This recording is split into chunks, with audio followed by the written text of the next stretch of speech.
Mara baada ya story nyingi, Harmonize amekuja kufunguka kwa kile ambacho kilitokea kabla ya kuingia WCB Wasafi na baada ya kuondoka WCB Wasafi.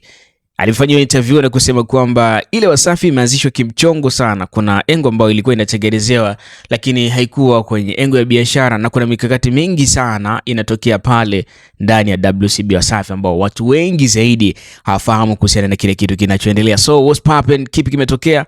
Karibu sana, nikwambie tu endelea kufuatilia channel yetu kwa kubonyeza neno subscribe chini video hii ili mradi uweze kupata update na taarifa nyingi zaidi kuhusiana na entertainment pamoja na info zingine mbalimbali. So bonyeza neno subscribe hapo, alafu nikusikilizishe kwa kile ambacho ameweza kukizungumza Harmonize kuhusiana na kuanzishwa kwa record label ya WCB Wasafi chini ya mzee Diamond Platnumz. Karibu subscribe YouTube channel yetu hapo chini.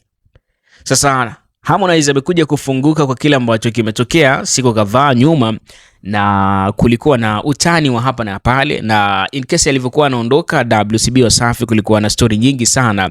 Mara alitakiwa alipe pesa ndefu sana ili mradi nyimbo zake aweze kuzitumia, kwa maana kuondoa ile hati miliki ya WCB Wasafi. Kulikuwa na mgogoro kati yake na bosi wake, ambaye bosi wake wa zamani Diamond Platnumz.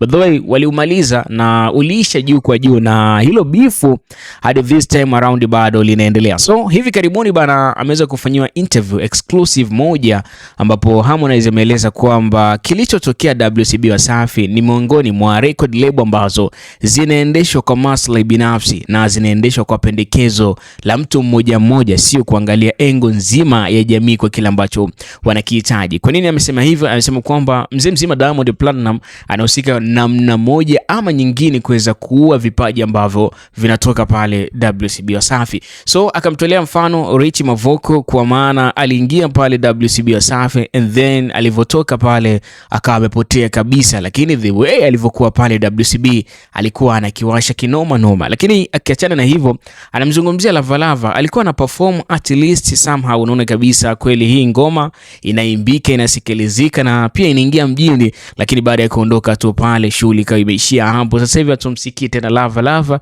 hatumsikii Rich Mavoko. So Harmonize alisema yeye aliamua kusanuka mapema, akajua kabisa talent yake na kipaji chake kinakufa akiendelea kubakia pale WCB Wasafi. So alichokiamua kukifanya ni kuweza kujichenga kuingia hivi fyade. Anazungumza hata kusema kwamba hata Rayvanny Vivian Boy anafanya show nje ya nchi, lakini ile engagement yake na yule Rayvanny wa WCB na Rayvanny wa Next Level Music ni watu wawili tofauti kabisa. Wa WCB alikuwa high level, lakini huyu wa Next Level naona ameshuka level ya chini kabisa.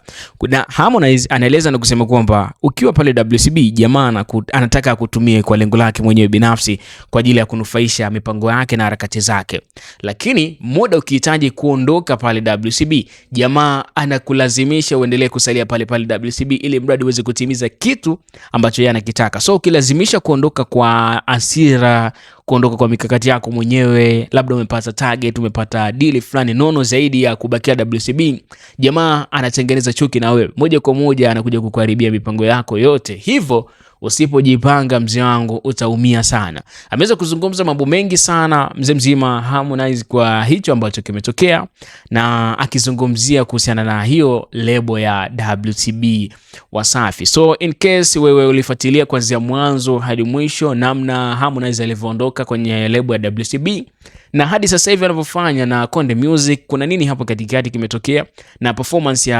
Harmonize kabla ya kuondoka na baada ya kuondoka imekaaje? Ameweza kuperform vipi? Kwa nini amekaa kwenye mstari hali ya kuwa wale wengine wote waliotoka WCB hawajakaa kwenye ule mstari ambao tulitarajia watakaa kipindi wako WCB Wasafi? Niandike kupitia comment section hapo. I am Dulkan_UG, lakini usisahau kusubscribe YouTube channel yetu @Dulkan TV. See you at top.